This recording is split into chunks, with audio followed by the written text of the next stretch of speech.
With the second speaker, Rogério Mol from Minas Gerais, who will speak on Newton non-degenerate holomorphic foliation in dimension 2.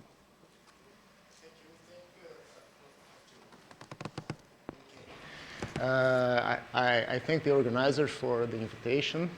For me, it's an honor to be a part in this celebration, so I start by congratulating Frank for his birthday. Well, I have to say that my talk has some common points with David Marin's talk. First, we have a common co-author, Arturo Fernandes Pérez.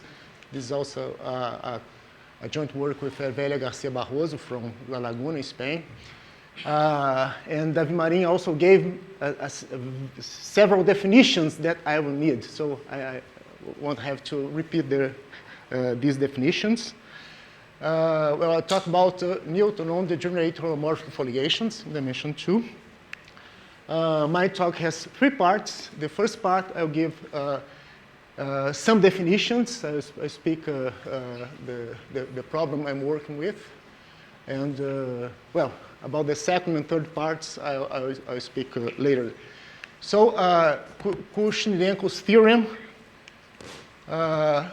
is about Newton polygons of curves, of series, and I have a power series, a convergent power series.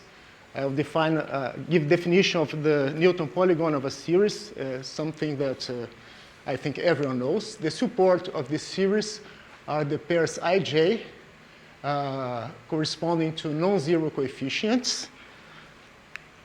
The Newton diagram is the convex hull of the Minkowski sum of the support and the first quadrant. And the Newton polygon is the compact part of the frontier of the Newton diagram. So it works like that. I'll give an example. I have this function, this polynomial. The bidegrees are 7, 0, 4, 1, 4, 2, 3, 2, 1, 3, 0, 4. I mark these points. Make the Minkowski sum with the first quadrant. Take the convex hull, and I have the Newton diagram. And this is the Newton polygon for me. Okay? The Newton polygon has edges and vertices. And for an edge has a height, a length, an elevation, and a co-slope. The co-slope is minus the inverse of the slope of the edge. It is a positive rational number. And for an edge, I define let's say it's the weighted initial part of the function. It's the sum of all, here I forgot to put, Fij x to the power I, y to the power j. And the series F is Newton degenerate if for some edge E of the Newton polygon, the initial parts, the weighted initial parts of x, the x derivative of f, and y derivative of f, have a common non-trivial factor in the ring of polynomials. Non-trivial means different from x or y. This is equivalent to saying that x fx equals 0 and y fy equals 0 have no common solution in C star square. Evidently, this concept depends on the coordinates xy. I say that the coordinates are convenient for f if f0y is not identically 0 and fx0 is not identically 0. This means that the Newton polygon touches both axes. There's a mistake here. It's 0 here. And for a convenient coordinates xy, the Newton number of f is defined in this way. My notation is different from the notation of David Morin. Nu here means the Newton number, which is defined this way, is twice the area of the, say, the Newton region. It's the region below the Newton polygon minus the height of the Newton polygon minus the length of the Newton polygon plus 1. Let's explain this number by an example. This is the Newton polygon of some function. The polygonal region RF is this one. So the Newton number is twice 11. You can trust me that the area is 11. So if you don't trust me, calculate it.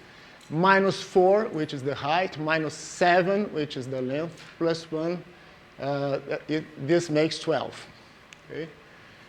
And the Newton number is, the definition everyone knows, the dimension of the local algebra. And a classical theorem by Kushnirenko, he published the paper in 1976.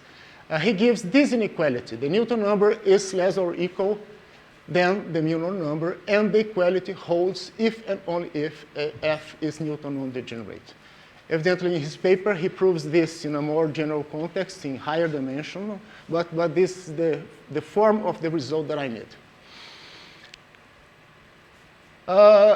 Here, a concrete example, I have an equation, a function, a polynomial, that defines a branch, an irreducible curve, with characteristic exponents 3/2 and 7/4. The support is 0, 4, 0, 4, 3, 2, 6, 0, 5, 5, 1. This is the Newton polygon. Okay. The Newton number is 2 times 12 minus 4 minus 6 plus 1 is 15, and the Newton number is 16. This function is, or this curve is Newton degenerate. Okay? Later we'll see why it's Newton degenerate. So Newton number is coordinate dependent. The Newton number depends on the coordinates. Okay? And to calculate it, I need convenient coordinates. The Newton polygon must touch both coordinate axes. And for a foliation, well, I have a germal holomorphic foliation defined by one form. And I decompose this one form in a sum like this, where omega ij is the coefficient x to the power I minus 1, y to the power j, dx, byj, x to the power I, y to the power j minus 1, dy. I call this the differential binomial of by degree ij. And the support of omega will be this, the support of omega is the support of xa union the support of yb. This is equivalent to taking all by degrees ij such that the corresponding differential binomial is different from 0. Okay? And I do the same construction. I produce the Newton diagram of F, the Newton polygon of F, and this time the Newton polygon depends only on F. Depends on the coordinates, of course, but doesn't depend on the one form that generates the foliation. Okay? But anyway, I will use the notation delta omega. And for an edge in the Newton polygon, I say that the Newton polygon is Newton E degenerate if the polynomials. Here I take the initial weighted polynomial with respect to E of xa, and the initial weighted polynomial with respect to E of yb. And the Newton polygon is Newton E degenerate if these two polynomials have a non-trivial common factor, which is equivalent to saying that these two equations have a common solution in C star square. Okay, it's just the same definition that I have given for curves. Well, and I say that the coordinates are convenient for omega if the Newton polygon intercepts both coordinate axes, which is equivalent to asking that the coordinate axes are not invariant by f. Those are what I call convenient coordinates for one form omega. And I say that the foliation is Newton non-degenerate if there are convenient coordinates for which the Newton polygon is Newton non-degenerate for all edges in the Newton polygon. So I have exactly the same definitions that I have given for curves. And I have a German foliation. I can define the Newton number of a foliation in the same way. The Newton number of foliation is twice the area of the Newton region, the region below the Newton polygon, minus the height of the polygon, minus the length of the polygon, plus 1. Well, David Marin has already given the definition of a Newton number of foliation. Okay. And for foliations, we have the same that we have for curves. Okay? We have the inequality. Newton number is less or equal than the Newton number, and the equality holds if and only if f is Newton non-degenerate.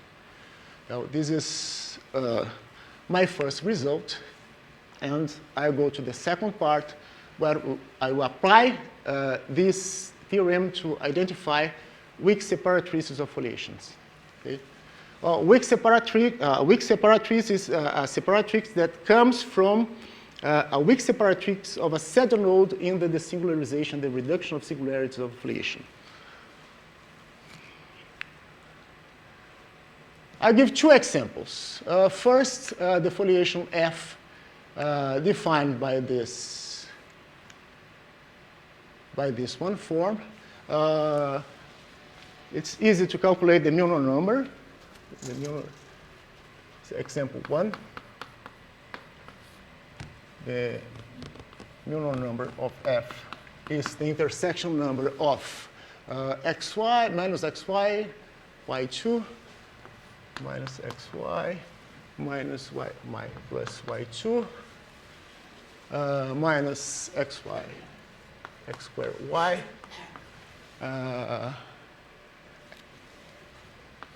x3, 0. This is equal to 3 times, here I can kill what contains y, y2, x, which equals 6. Okay. And here I make a change of coordinates. In order to obtain convenient coordinates, because here the two coordinate axes are invariant. Okay? So I make the change of coordinates, but keep the notation. And here in bold fonts are the monomials that give rise to points in the support in the Newton polygon, which are 3, 0, 2, 1, 1, 2, and 0, 3. So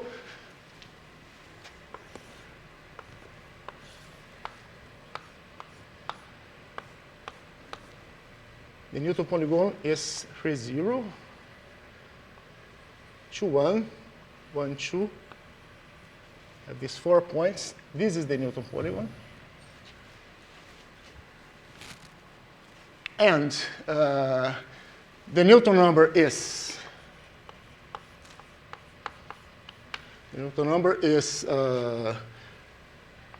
3 times 3 over 2 times 2 minus 3 plus 1. So this is 9 minus 6 plus 1 is 4. And 4 is different from 6, so this foliation is Newton degenerate. So the reduction of singularities of this foliation is done by a single blow-up. single blow-up sigma. Here I have the exceptional divisor. The x tilde axis. Here I have the coordinate y tilde, x, y.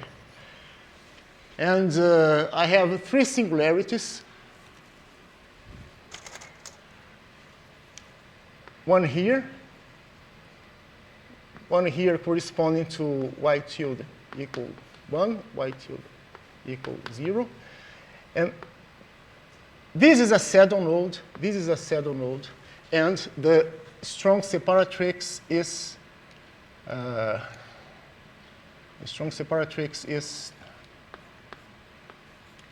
in the exceptional divisor. So this is a weak separatrix, this is a weak separatrix. Let's represent it this way. Two saddle nodes. They are non-tangent saddle nodes. The strong separatrix is contained in the divisor. Non-tangent saddle nodes. And there's also another singularity corresponding to y tilde equals infinite. And this is non-degenerate.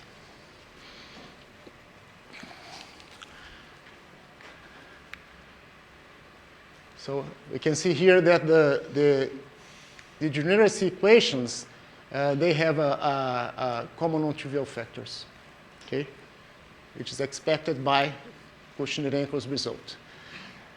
And the second example, my second example, okay, the Müller number is 4. So here the Müller number of f is the intersection number of xy plus y squared minus x squared y, x2 minus 1 plus x. So this is a unity, so I can forget this. I have two i's. The intersection of I kill what the monomials that have x as a factor of y3. Is y2. Okay. So y2x is 4.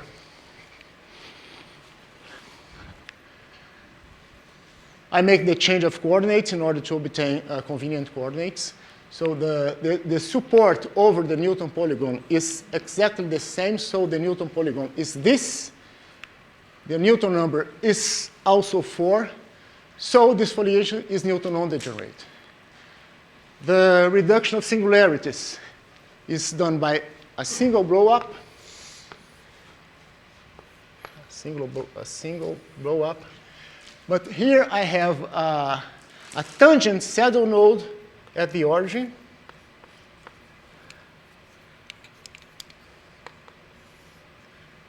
A tangent, the weak variety is contained in the divisor.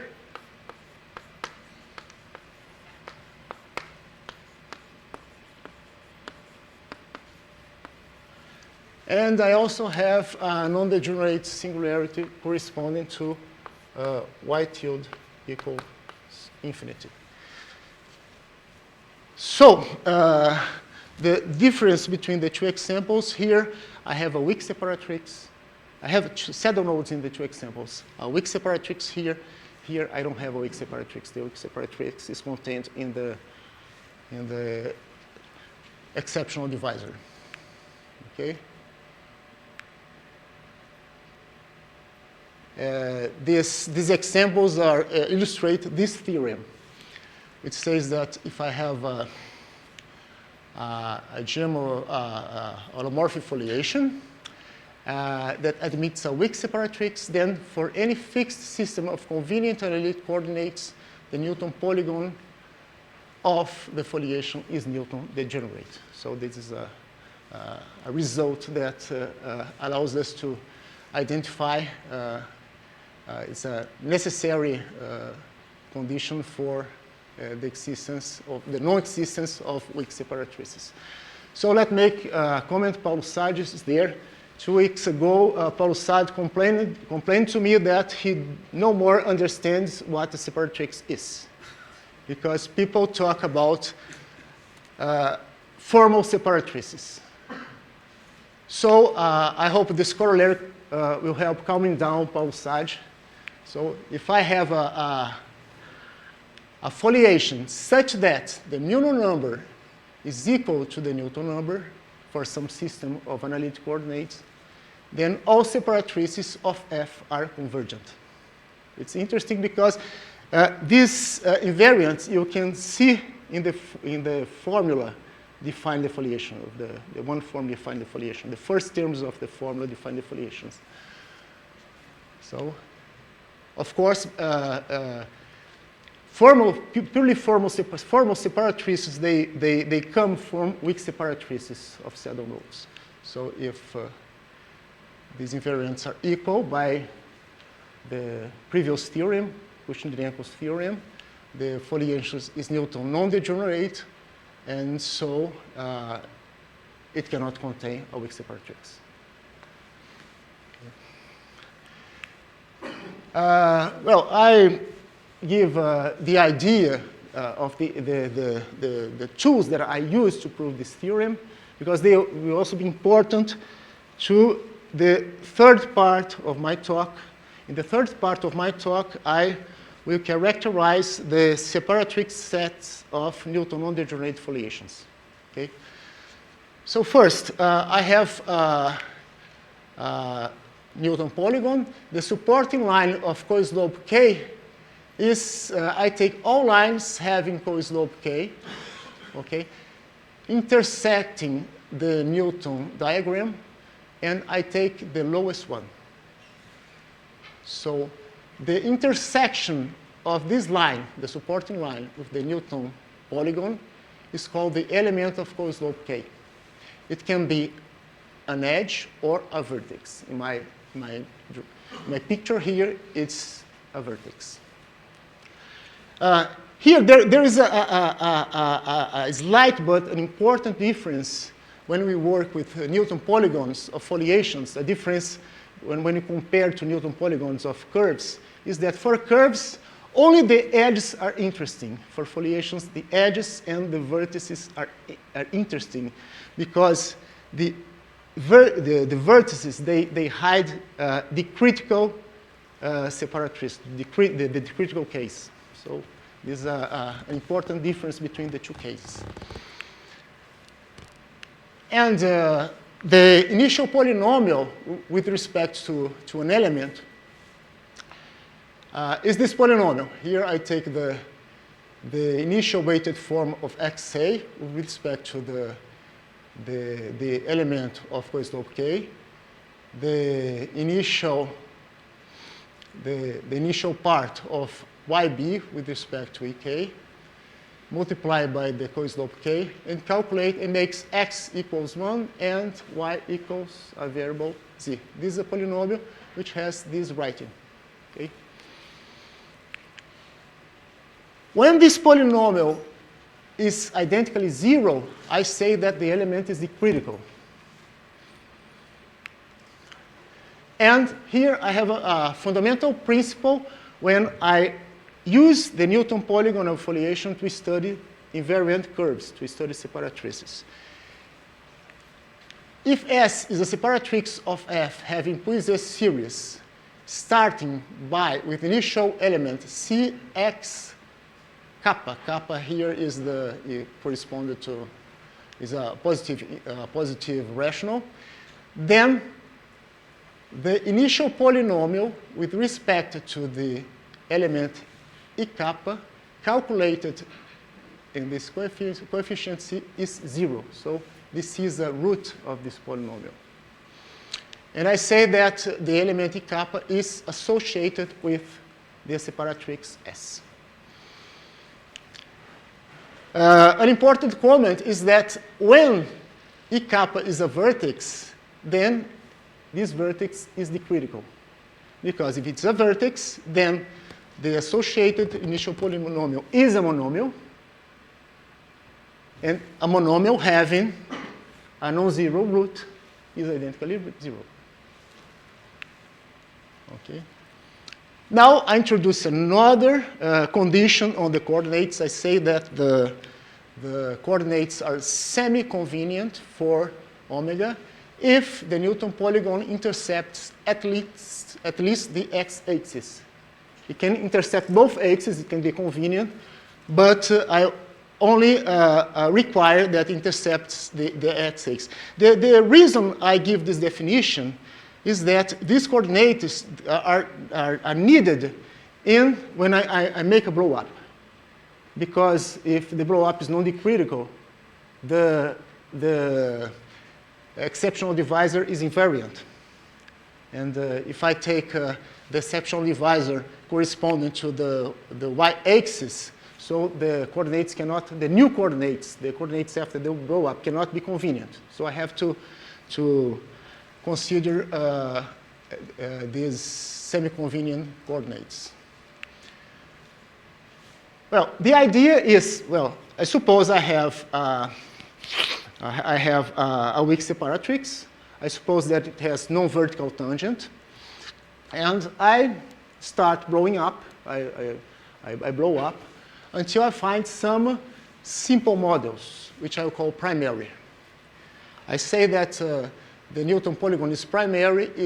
It has a unique edge, of course, slope k, of height 1, and elevation. Here is E, elevation 0. I have these two cases only, the regular case A and the singular case. Okay. In the regular case, the initial form I have these two bidegrees, so it's omega 0, 1, omega k kappa 1. This B01 and AK1, they must be non-zero, so the corresponding foliation is regular. Regular, and if I consider that my exceptional divisor corresponds to the vertical axis, it's regular and transverse to the exceptional divisor. And in the singular case, well, I have these two corresponding to these 2 points. I have these two differential binomials. Here, they both are non-zero. So this AK plus 1 is non-zero, and here, at least one of these two coefficients is non-zero. And F has a singularity at the origin of C2. And I can say what this singularity is. So if A11 is 0, I have a tangent saddle node. This means that the weak separatrix is contained in the exceptional divisor, which is the vertical axis. If B11 is 0, I have a well-oriented saddle nodes. It means that the strong separatrix is contained in the exceptional divisor, and the weak separatrix escapes the divisor.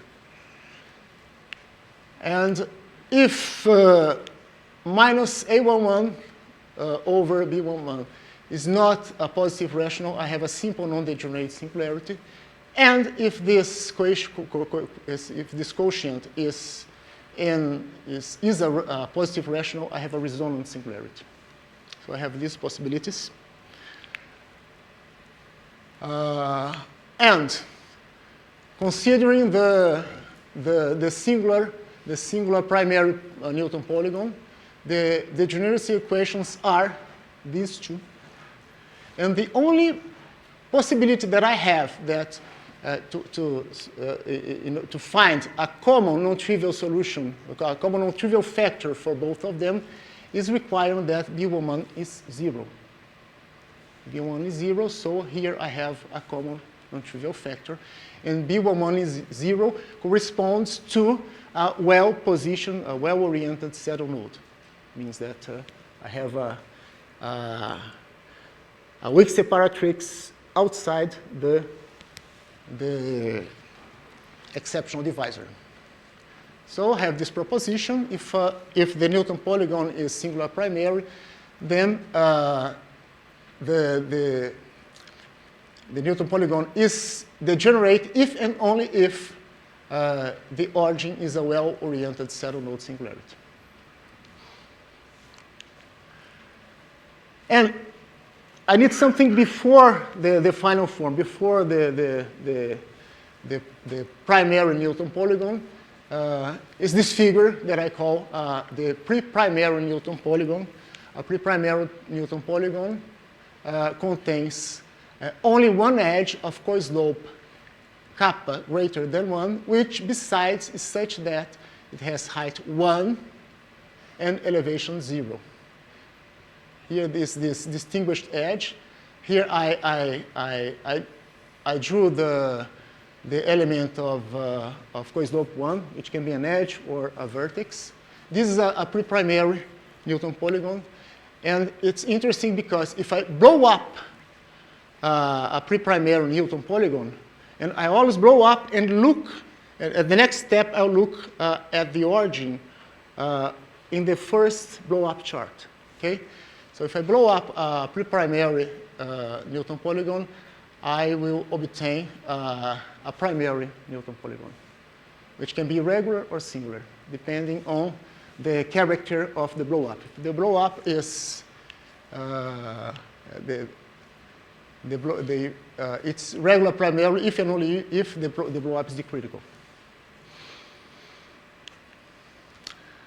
So now I have three. In order to prove my result, I have three main tools. First, I have blow-ups. Okay, I make a blow-up and I look at the Newton polygon of the blown up form at the origin of the first blow-up chart. And I can compare these two Newton polygons. And for each edge with co-slope greater than 1, there corresponds in the new Newton polygon an edge of co-slope kappa minus 1, having the same height and the same elevation. But the co-slope decreases by 1 unit. And the lemma, the lemma, delta omega is Newton degenerate with respect to the edge E kappa, if and only if the blown up Newton polygon is E tilde kappa minus 1 degenerate. So this property of degeneration is preserved by blow-ups. Okay. So let's assume that my foliation F has a smooth weak separatrix defined by a power series of the form C, a smooth. Okay, I first look at the smooth case.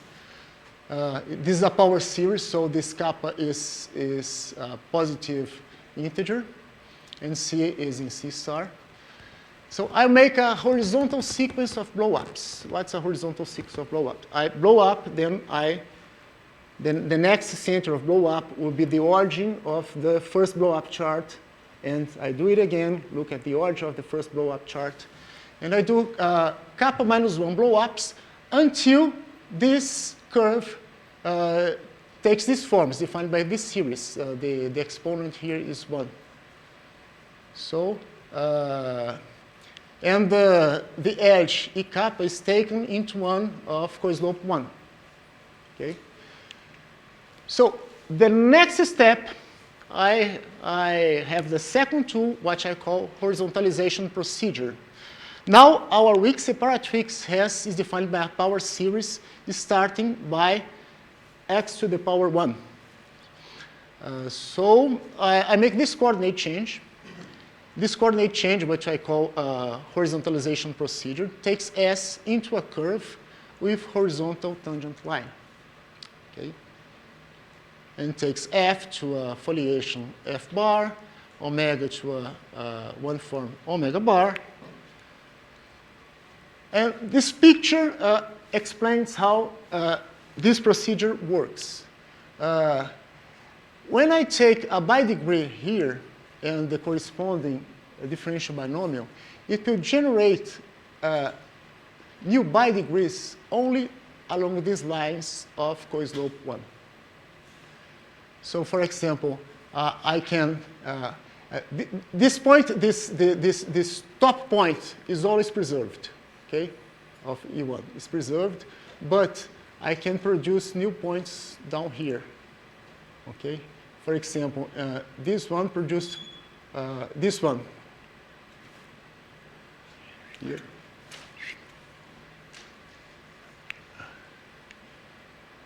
This point produced one point here. So,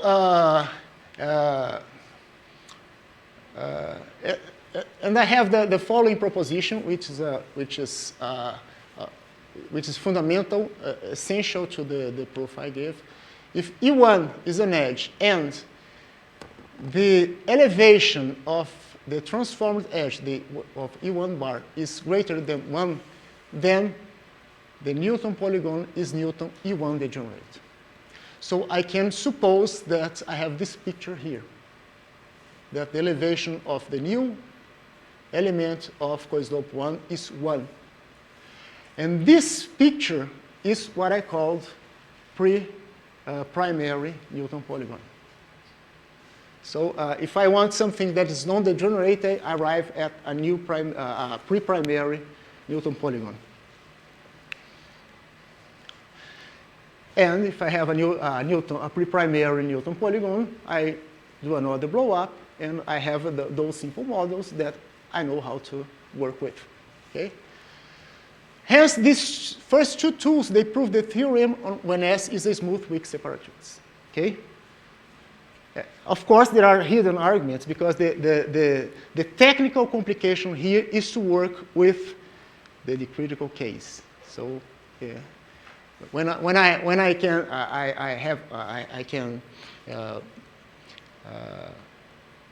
My arguments for edges, they work in this simple manner. When I have to work with the critical elements, it's a little bit more complicated. So the third tool, when I have a singular weak separatrix, I use a ramification. So suppose that I have a weak separatrix with non-vertical tangent. I do a ramification of order n in the x variable, this way. So if S is a branch with non-vertical tangent and order n, then the pullback of S has n smooth branches. And if my S is a weak separatrix, then all these branches are weak separatrices for the transformed foliation. So everything is preserved. Also, the property of the Newton polygon being Newton degenerate or non-degenerate, because there is a one-to-one correspondence between the edges of the original Newton polygon and the edges of the ramified Newton polygon. Okay? The new Newton polygon is obtained by a homothéty of ratio n in the horizontal direction.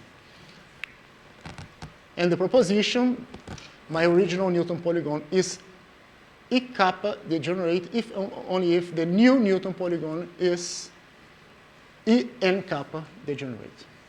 So these three tools, they prove the theorem I have just stated. And I still have 10 minutes, talk about the third part of my lecture. I will explain what is a Newton set of separatrices. First,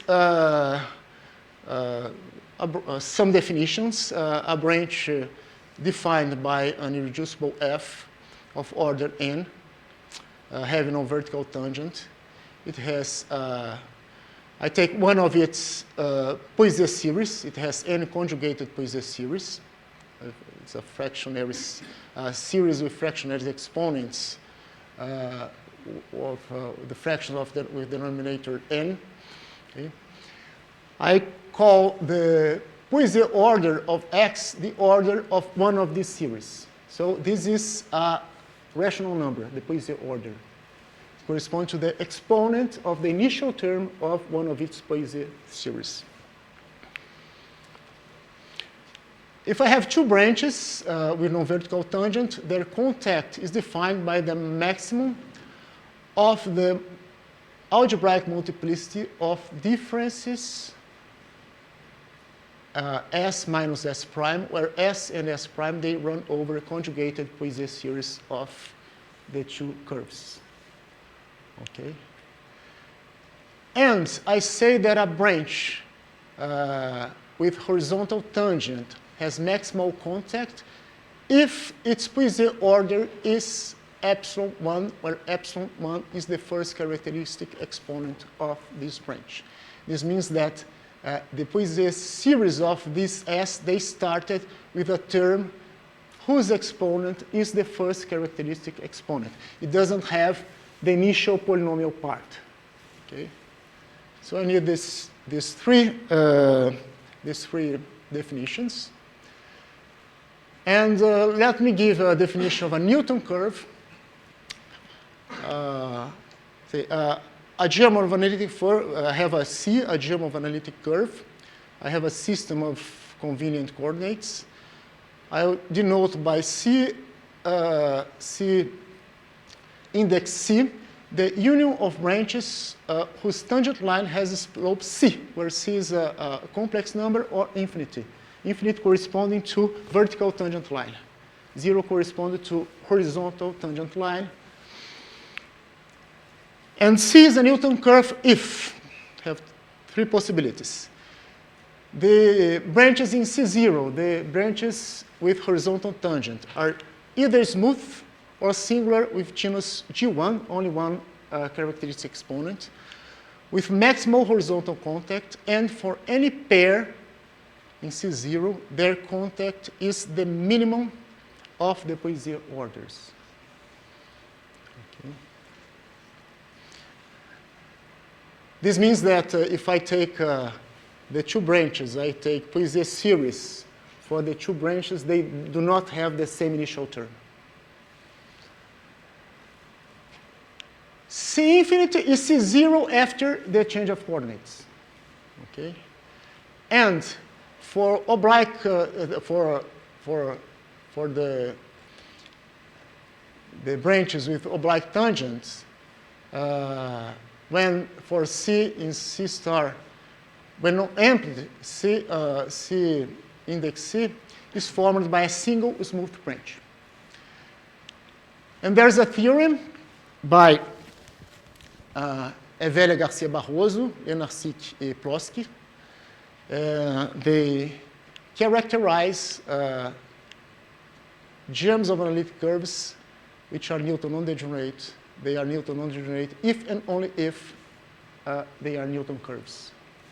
And they use this theorem to prove that for curves, the concept of Newton non-degenerate is a topological invariant, since the concept of Newton curve is a topological invariant. Okay? Evidently, if you have a Newton curve, if you have a curve which is topological equivalent to this curve, so you can find in this new analytic coordinates for which this new curve is a Newton curve. And okay, so for foliations, I have a foliation. I denote by SEP index C, the family of separatrices whose tangent line has a slope C. Okay. And now I have I won't give all details here, but I can say what is a separatrix of Newton type. If I consider the separatrices with horizontal tangent, they are of Newton type if this set is composed by finite Lemmelli smooth isolated separatrices. The concept of isolated separatrix was given in the previous talk. And finitely many isolated separatrices of genus G1 with maximal horizontal contact. And now the critical possibilities. I won't give the formal definition because it may be long and tiring. But I can have a dicritical family of separatrices of genus G equals 0. This means that I have dicritical separatrices which are smooth and they are, when I do a sequence of blow-up that separate them, then after that, the foliation has no singularity. So if I do the sequence of blow-up that separates these separatrices, I have reduced foliation. The critical families of separatrices of genus G equals 1 and K equals 0. This means that I have the critical separatrices of genus G1 with only one characteristic exponent.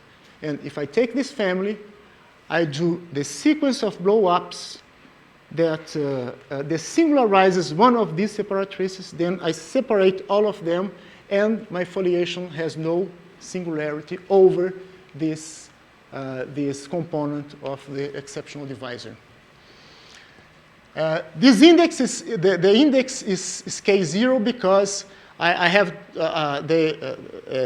this minimal sequence of blow-ups that singularizes the curve. They separate the separatrices. If I have to do K more blow-ups in order to separate them, I say that the index is K. Okay? The critical families of separatrices of genus G1 have maximal horizontal contact.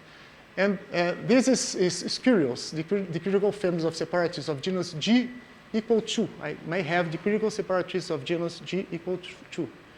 So remark that, note that for curves, I cannot have branches with 2 or more characteristic exponent. But for foliations, I can have separatrices of genus 2.